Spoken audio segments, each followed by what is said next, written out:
علی اور سارہ شام کو اپنے گھر کے قریب ہی ایک باغ میں کھیلنے جایا کرتے تھے۔ وہاں پر محلے کے اور بھی بہت سے بچے آتے تھے۔ وہ لوگ وہاں کھیلتے کودتے جھولا جھولتے اور جیسے ہی مغرب کی اذان ہوتی سب اپنے اپنے گھروں کو واپس چلے جاتے۔ آج گرمی معمول سے کہیں زیادہ تھی تو بچے تعداد میں کافی کم تھے۔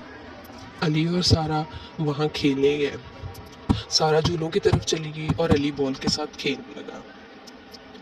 اتنے میں وہاں ایک غبارے والے کی آواز آئی۔ سارہ نے کہا کہ علی مجھے غبارے دلا دو، لیکن علی نے کہا نہیں سارہ، یہ غبارے گرمی کی وجہ سے جلدی پھٹ جائیں گے، ہم یہ نہیں لیں گے، اور دوبارہ بال کھیلنے میں مصروف ہو گیا۔ سارہ منہ بنا کر ایک طرف بیٹھ گئی۔ پاس ہی ایک والا شخص کھڑا یہ باتیں سن رہا تھا۔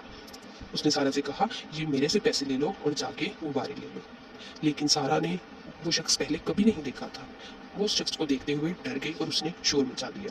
سارہ کا شور سن کر وہاں کھڑے اور بھی بہت سے لوگ ان کی طرف متوجہ ہو گئے۔ یہ چیز دیکھتے ہوئے وہ شخص دیکھتے ہی دیکھتے وہاں سے غائب ہو گیا۔ علی اس چیز پر بہت شرمندہ ہوا کہ وہ اپنی چھوٹی بہن کا خیال نہیں رکھ سکا۔